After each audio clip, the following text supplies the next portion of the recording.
Hello my dear friends, कैसे हो प्यारे बच्चों। सब मजे में है ना। दिख रहा है हमको यहां से। All well, going well, prepared well. Now धीरे धीरे धीरे धीरे फिजिक्स का पार्ट 1 ओवर होने को आया एकदम से। Chapter number 8, last chapter of the part 1, that is called the electromagnetic waves. बहुत छोटा सा, बहुत अच्छा सा, इजी सा चैप्टर है, जैसे उसका वेटेज भी मतलब नॉर्मल है।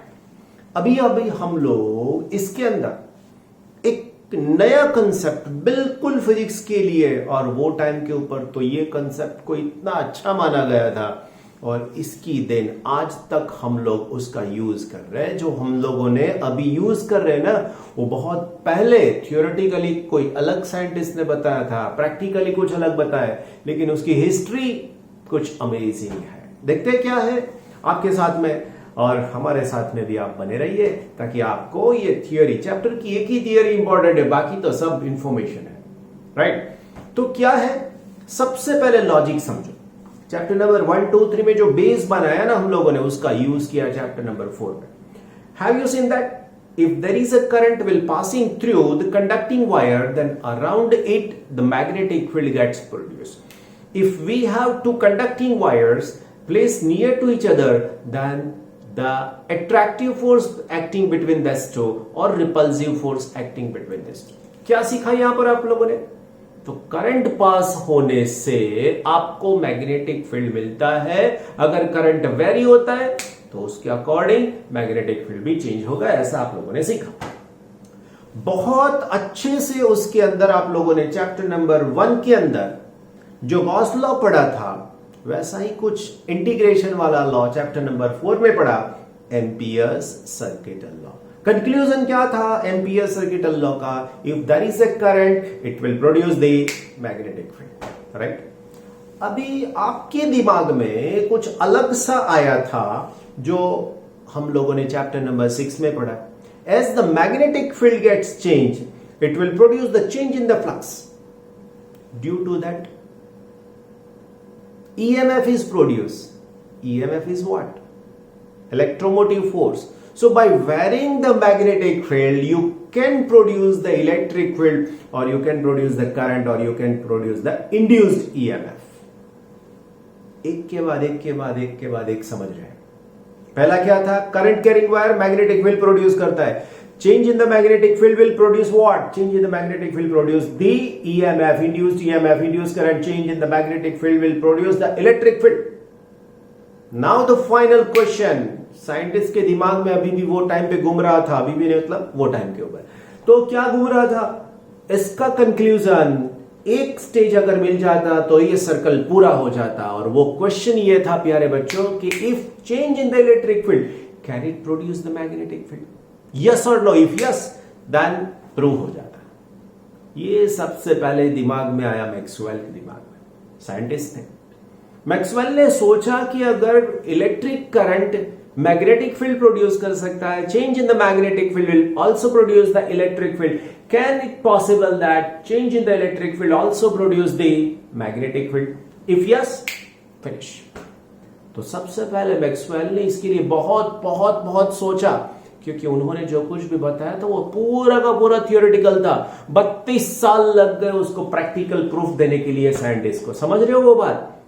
मैक्सवेल ने जो डायरी बनाई थी, अपनी ब्लैक डायरी बोला जाता है, उसके अंदर ये सब कुछ लिखा था, लेकिन फिर भी प्रैक्टिकल प्रूफ नहीं मिला था। हर्ट्ज ने उसका प्रैक्टिकल प्रूफ दे दिया। तो बात अटकी नहीं है, बात बिल्कुल कंटिन्यू है, बात बिल्कुल कंटिन्यू है। जो मैक्सवेल ने बताया था थियोरेटिकली, वही हम लोग पूरा का पूरा समझने वाले। तो फिर से एक बार, if there is change in the current, then it is producing the magnetic field. Second, due to the change in the magnetic field or flux, it will produce the EMF or induced current or induced EMF or electric field. Now is there any possibility that change in the electric field can also produce the magnetic field, or change in the magnetic field can also produce the electric field? तो ये ऐसा क्यों हो सकता है, वो समझाने का काम मैक्सवेल ने किया।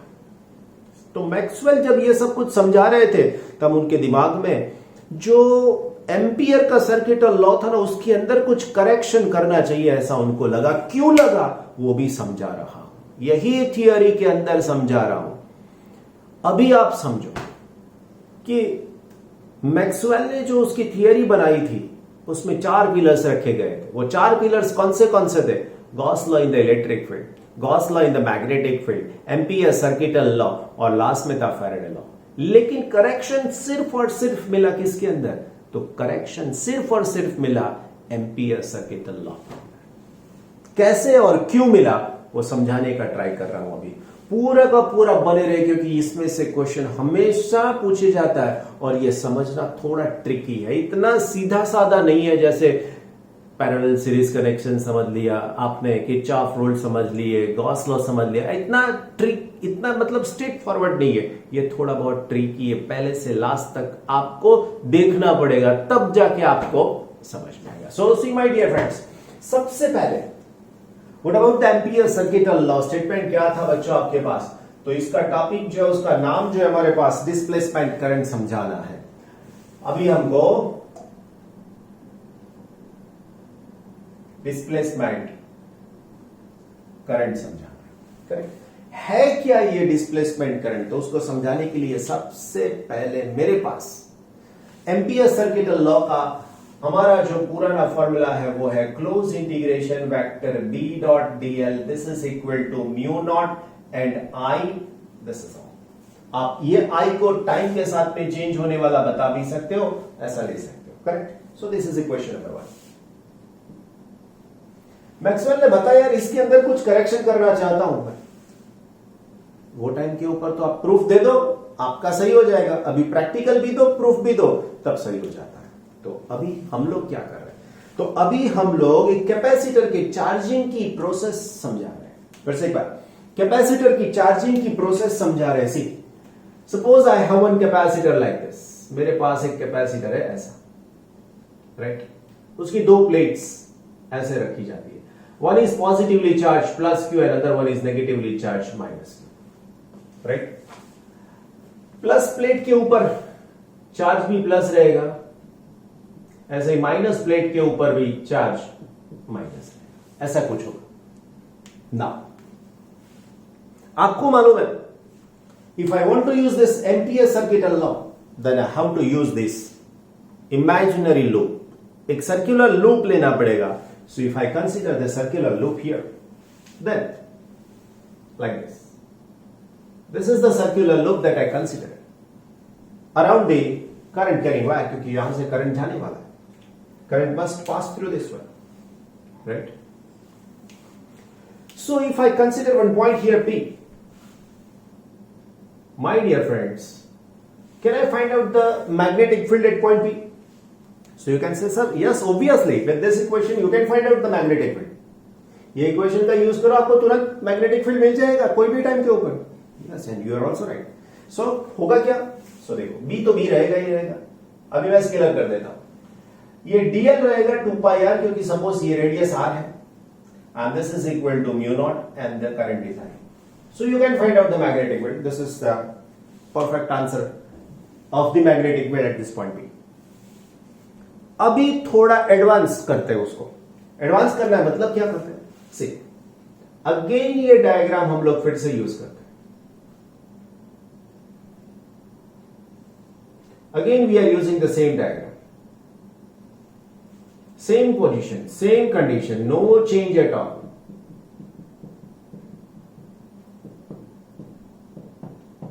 Right? Now, see here. I extend my loop from this point to this way.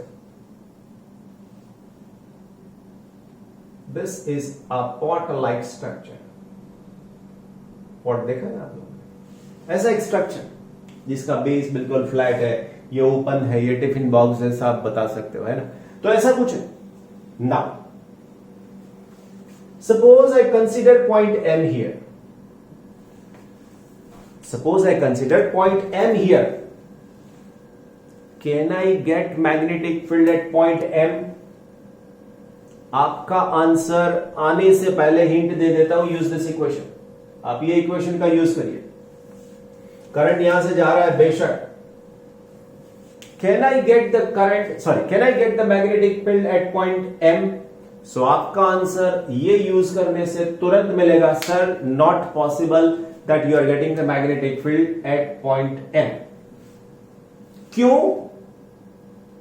Because the current up to this point is present, but after this point you are not getting the current. So with this loop you are not getting the current bound with this loop. That's why I is 0. So therefore the magnetic field is 0. आ रही है बात समझ में? फिर से एक बार, you are not getting the magnetic field because at point M the current is not bound or not enclosed by the surface or not surface, enclosed by the loop, and therefore you are getting M is equal to 0 in this one. इसके अंदर M इसीलिए 0 मिल, M के ऊपर magnetic field इसीलिए 0 मिल रहा है। Now थोड़ा बहुत चेंज कर रहे हैं हम लोग, फिर से ऐसा लूप जो कंसिडर कर रहे हैं उसके अंदर, ध्यान में रहे, फिर से सेम सिचुएशन में बोल रहा हूं, समझो, same situation, plus Q minus Q, right. मैं चाहूं तो ये सब कुछ आपके लिए पहले से रेडी रख सकता हूं, लेकिन मैं यहां पे इसीलिए ड्रॉ करता हूं ताकि आपको समझ में आए कि मैं क्या समझा रहा हूं, कैसे ड्रॉ कर रहा हूं और किसका इंपॉर्टेंस ज्यादा है, राइट। नाउ फिर से सेम स्ट्रक्चर हम लोग यूज कर रहे हैं। करंट तो जा ही रहा है बच्चों, यहां से आई तो है ही है। Now same loop that we consider here, then this one is like this. अभी मेरे पास ऐसा होने वाला है, राइट। ओके, नाउ अभी यहां से हम लोग क्या कर रहे हैं, तो अभी यहां से ये लूप को जो कंसीडर करने वाला पोर्शन था इसके अंदर एंटर होने वाला, वहां से मैंने इसको ऐसे कर दिया और एम पॉइंट को इधर ले लिया। Now tell me my dear friends, अभी क्या होगा? तो जो मैंने यहां पे तीनों के तीन डायग्राम में नहीं बताया वो मैं अभी यहां पे बताने के लिए जा रहा हूं। सी, सबसे पहले there is a presence of electric field in this one. Yes, electric field इसके अंदर present है। yes sir, yes present है। यहां पर yes sir, यहां पर भी electric field की present है और यहां पर भी electric field present है, कोई प्रॉब्लम नहीं है ना। सो प्यारे बच्चों, अभी आप समझ सकते हो कि yes the point M is there, yes same point M is there. Now tell me my dear friends, is there any possibility that at point M you are getting anything like magnetic field? Magnetic field जैसा कुछ मिलेगा आपको? आप बोल सकते हो sir सोचना पड़ेगा। यस, यही आपका प्रोग्रेस है, मतलब कुछ सोचना पड़ता है और वो भी डिफरेंट, वो भी अलग से। तो ये क्यों सोचना पड़ा? क्योंकि अभी आप बोल सकते हो कि ये जो है ना उसमें से इलेक्ट्रिक फील्ड की लाइन चेंज होके पास हो रही है और इलेक्ट्रिक फील्ड की लाइन पास हो रही है। दैट मीन्स इसके अंदर इलेक्ट्रिक फील्ड है और ये इलेक्ट्रिक फील्ड जब तक ये प्लेट के ऊपर चार्ज बढ़ता रहेगा तब तक ये इलेक्ट्रिक फील्ड भी इंटेंसिटी के फॉर्म में बढ़ता रहेगा। And due to that reason what can you say my dear friends, what can you say, the flux is also change. कौन सा फ्लक्स चेंज हो रहा है यार? इलेक्ट्रिक फ्लक्स चेंज हो रहा है। देखो ना, पहले कैपेसिटर की प्लेट के ऊपर कोई चार्ज नहीं था, धीरे धीरे धीरे चार्ज एक्यूमुलेट होना स्टार्ट हुआ, धीरे धीरे चार्ज एक्यूमुलेट हुआ और धीरे धीरे इलेक्ट्रिक फील्ड भी बढ़ा और इलेक्ट्रिक फील्ड चेंज हुआ तो इलेक्ट्रिक फ्लक्स भी चेंज हुआ। And once there is change in the electric flux, what happen? You have to see, क्या होने वाला है वो देखो। तो सबसे पहले मेरे पास फॉर्मूला में क्या है? फ्लक्स है, और वो भी कौन सा? इलेक्ट्रिक फ्लक्स है प्यारे बच्चों।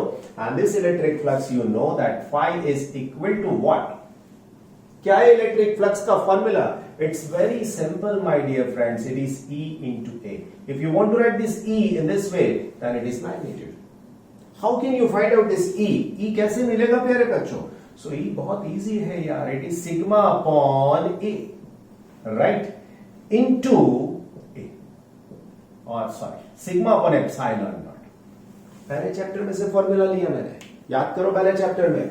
By using the Gauss theorem, the electric field due to the infinite, so E is equal to sigma upon epsilon. ये होगा, right. You also know that sigma is equal to what? It is Q by A. A is the area of the plate.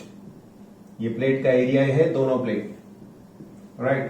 So now what about the flux? My dear friends, this flux phi that is equal to Q upon A into epsilon naught into A. So this A gets cancelled. So your answer is Q upon epsilon naught. Now my dear friends, what I said that this charge gets changed with the time. So मैं यहां पे ऐसा लिख रहा हूं मेरे प्यारे बच्चों कि ये जो चार्ज है ना वो टाइम के साथ में चेंज हो रहा है.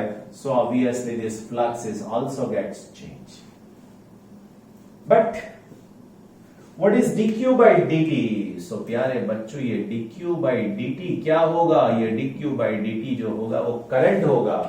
So now I take this one as I and इसको इस तरफ ले जाता हूं epsilon not and it is d phi E by d t. तो समझ रहे हो ये बहुत बहुत इंपॉर्टेंट फॉर्मूला मिली जो मैक्सवेल ने थ्योरेटिकल समझाई थी और ये थियरी तो प्रूव होने ही वाली थी, लेकिन 32 साल लग गए. ओके डियर फ्रेंड्स, देख सकते हो इलेक्ट्रिक फ्लक्स चेंज हो रहा है टाइम के साथ में और वो प्रोड्यूस कर रहा है और करंट का मतलब हो सकता है this current is known as the displacement current. Okay so यहां पर आपको डिस्प्लेसमेंट करंट मिल रहा है. This current is known as I D my dear friends and this is called the displacement current. यही है डिस्प्लेसमेंट करंट जिसका concept Maxwell ने बताया था कि yes there is something missing in this Ampere circuital law. और ये I जो है वो दो करंट का एडिशन है. One the current which is passing through this type of conductor and rest of the circuit, this is called the conduction current.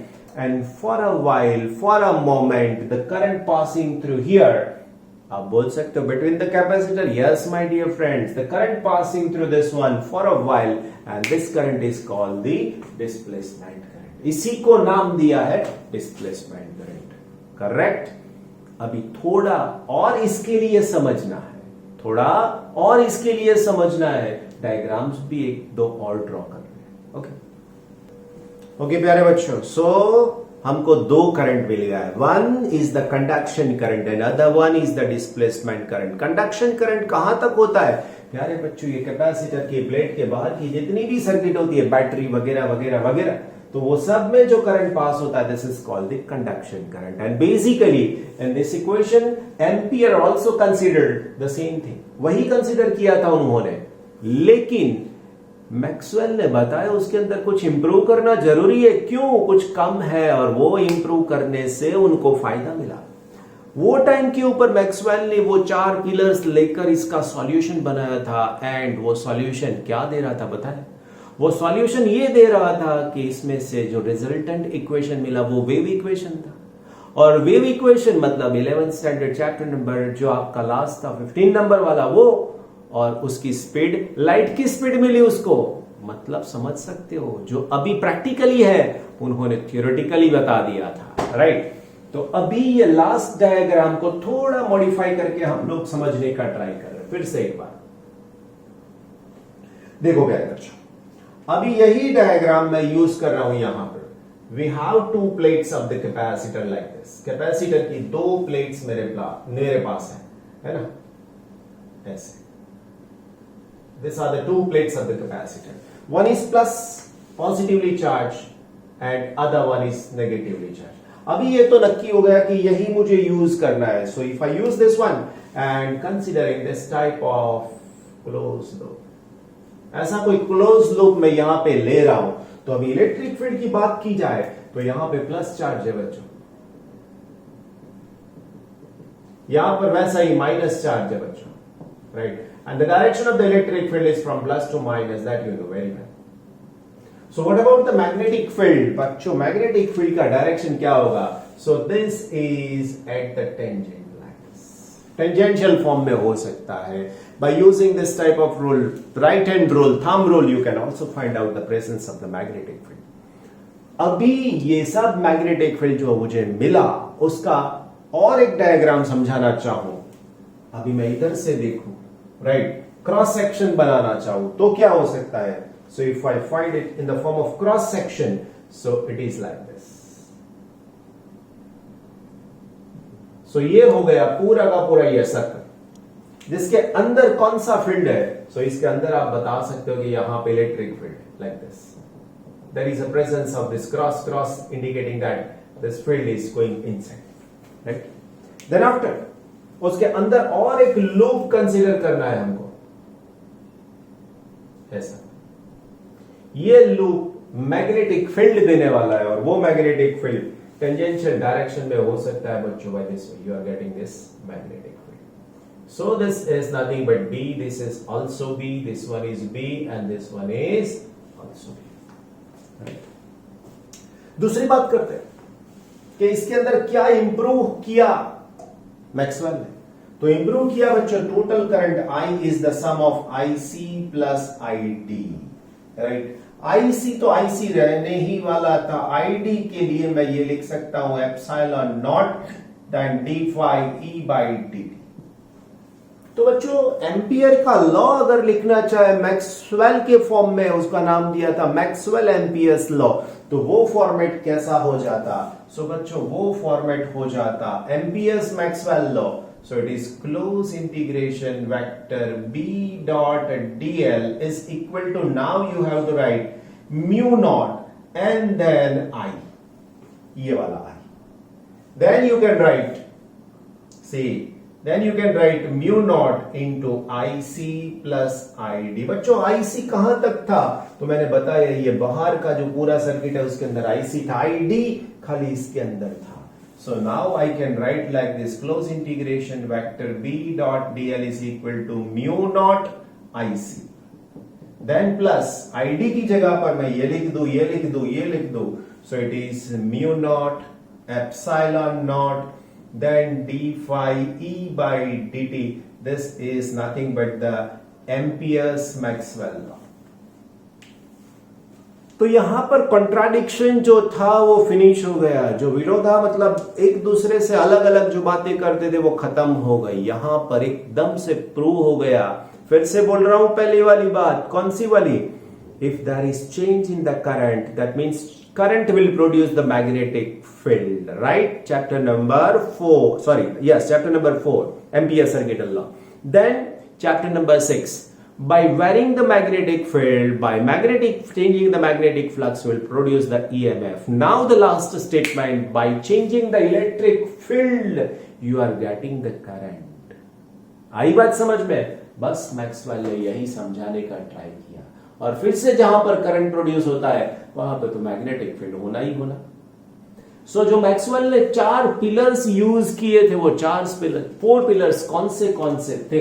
तो सबसे पहला आपके पास गॉस लॉ था, close integration vector E dot dA is equal to Q upon epsilon not, right. Then after दूसरा pillar था उसके अंदर Gauss law in the presence of magnetic field. तो वो तो आपको मालूम है चैप्टर नंबर 5 के हिसाब से उसका आंसर तो 0 था.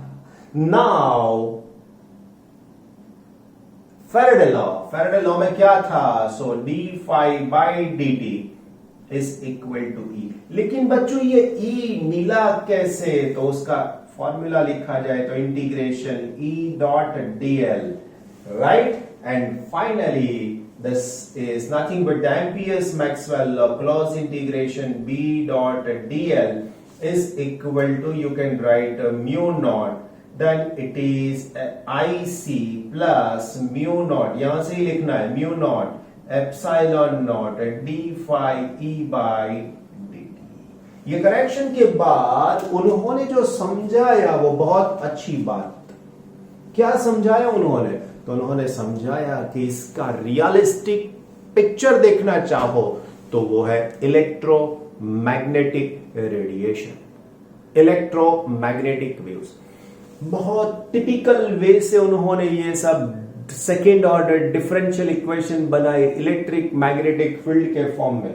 इलेक्ट्रिक मैग्नेटिक फील्ड के फॉर्म में सेकेंड ऑर्डर डिफरेंशियल इक्वेशन, उसका मैथमेटिकली सिंप्लीफिकेशन किया. सिंप्लीफिकेशन करने के बाद जो सॉल्यूशन मिला वो था वेव इक्वेशन। वेव इक्वेशन बच्चों या आप जानते हो ना, wave equation y is equal to, you can say that a sine omega T minus K X जैसा।